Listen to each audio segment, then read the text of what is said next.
Well, good morning. It is 4 a.m. on this Friday, June 19th. I'm Julie Donaldson. And I'm Sina Gever-Ab. Thank you for starting your morning with us right here on Fox 5 and streaming on Fox Local. Here's what's happening today. Yeah, parts of our region waking up to some early morning showers, but do not cancel those Father's Day plans just yet. Our Fox 5 weather team is tracking your holiday weekend forecast when you could expect some sunshine. Plus, a story you saw first on Fox 5. Was it an unprovoked attack or self-defense? The Maryland state delegate accused of assaulting a union leader at a polling location. What both parties are saying this morning. And fresh off of securing the Democratic nomination for mayor of D.C., Janice Lewis-George sets her sights on President Trump. How she plans to defend the city against his threat to take over the district. Your news, it starts right now.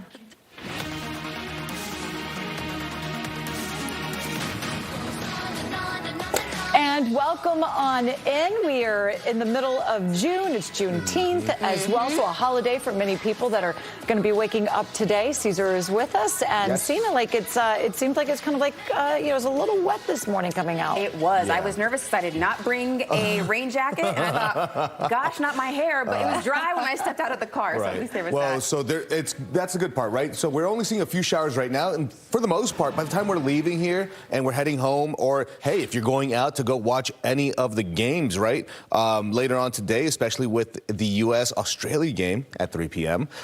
Hey, we're going to see it's a drier afternoon, not as hot also. So certainly going to be nice out there. We're going to talk more weather here coming up in just a couple of minutes. Back to you.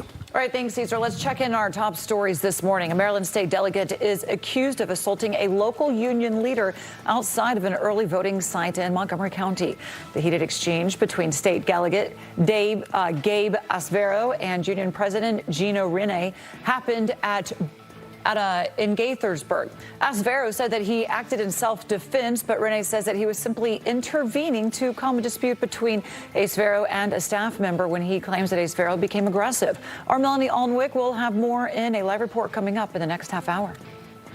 Well, a man from Alexandria accused of sexually assaulting a 9-year-old boy is now being held without bond. Fairfax County police say 43-year-old Charles Jones II, here on your screen, assaulted the boy inside of a bathroom stall in Woodlawn on Tuesday. Jones was then arrested on Wednesday. He's now charged with aggravated sexual battery of a minor. And police are investigating a fatal crash involving a pedestrian in Fairfax County last night. Police say that the man was hit on Leesburg Pike at Munson Hill Road near Seven Corners. A second pedestrian was also struck but was not seriously injured. The driver, they stayed on the scene. No word on any charges. And a man from Falls Church is behind bars for allegedly using a hatchet to break into local businesses. Police say 60-year-old Thomas Hamilton used that axe to smash through the doors of a Subway and 2 other restaurants in Fairfax City over the past week. He's now being held without bond. The bus driver accused of causing a deadly crash in I-95 traveled nearly a half of a mile and hit 10 vehicles before the bus came to a stop last month. Now, that is according to a new report from the NTSB. Now, the report finds 48-year-old Jing Dong collided with a Suburban and an Acura and did not slow down before coming to a stop in the median. Now, Dong faces 5 counts of involuntary manslaughter, 1 count for each person who died in the crash, and 1 count of reckless driving. Well, Councilmember Janice Lewis-George is officially the Democratic nominee in D.C.'s mayoral race. Former Councilmember Kenyon McDuffie conceded yesterday, so Lewis-George now preparing for November's general election and looking President Trump squarely on. Coming up in our half hour, we'll take a closer look at her promise to voters if she wins. DHS says that the alleged ringleader of a plan to attack the White House UFC fight is in the U.S. illegally. Abraham Alvarez is one of 5 people arrested in connection to the plot. Documents show that he came to the U.S. from Mexico as a child.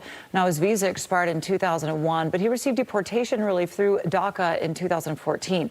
None of the people involved in the alleged plot were in D.C. during the UFC fight. They are facing charges of conspiracy to commit murder and violence on White House grounds. Well, a new juvenile curfew zone is now in effect in D.C. This prevents large groups of kids under 18 from gathering on parts of the U Street corridor. This new curfew zone starts tonight at 8 p.m. and it lasts till Sunday. This is in addition to the citywide curfew already in effect. Last week, Mayor Muriel Bowser issued an emergency order extending Metro Police's curfew power for another 2 weeks. Virginia Governor Abigail Spanberger is now asking residents in the Commonwealth to conserve water as the region deals with a historic drought conditions. But the lack of rain has led to the state's driest period since 1941. Right now, the conservation efforts are voluntary. Virginia is asking people to limit watering yards, filling swimming pools, and washing your cars. Now, if drought conditions continue, Governor Spanberger warns that she may force mandatory water restrictions. We're taking a live look outside at 4:05 here, Fredericksburg. Looking dry, looking calm right now, but yeah, might not be the case depending on where you're waking up this morning. Yeah, no, definitely seen it. So that's the one major thing, right, is some of these rain showers are very hit or miss closer here to the DMV. But if you're further into parts of southern Maryland, also into Virginia, well, that's where things are a little bit more on the wet side. But luckily, temperatures are still quite warm out there. Look at that. Most of us sitting well and comfortable in those mid-70s. Yeah, you see the temperatures right now. A lot of them still very nice and warm out there. But for the most part, one thing that we do have still going on is, again, that one unfortunate little blip right there, the low pressure system that's driving through and producing some rain showers. So you can see that we do have some of those morning showers still progressing through our area. Good thing is, though, it's not expected to last all day. So as we head in towards the rest of this, I want to say later morning hours, maybe even early afternoon, it all dries on out and we are expecting to see a much nicer day. So once we get through with all the rain during the morning hours, by the time we get towards the afternoon, we'll be back into the low to mid 80s. And yes, it's also going to be less humid, so a much nicer day to be out and about. Most temperatures are expected to stay right there in the low to mid 80s, so certainly going to look nice as we continue going in towards the rest of this afternoon. We're going to talk about what the weekend holds for us here coming up in just a couple of minutes. But let's jump over to traffic and see what we have going on the roads. So right now, of course, we have a crash on US 50 eastbound over in Lanham. So it's a crash on the off-ramp to the inner loop. All lanes are blocked at the moment. It's involving two vehicles, so make sure to follow police direction if you have to drive by that area. BW Parkway at the moment, in both directions, we're looking pretty smooth between 195 and the Beltway in both the north and southbound directions. You're looking at about 16 to 17 minutes there for your drive time. Back to you. Well, breaking overnight, intense fighting in southern Lebanon is threatening a newly signed U.S.-Iran ceasefire agreement. Lebanese officials reporting at least 18 people have been killed. Now, Israel says 4 of its soldiers died in the fighting. Well, this violence directly challenges the new ceasefire deal, which calls for an immediate halt to all military operations.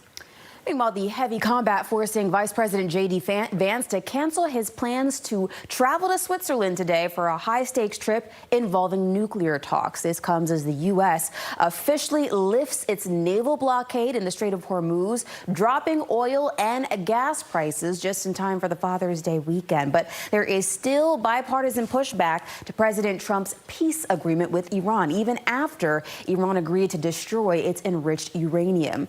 Lawmakers say the deal gives Iran too much, like allowing Iran to sell oil and to get billions for rebuilding, which President Trump says will come from investors.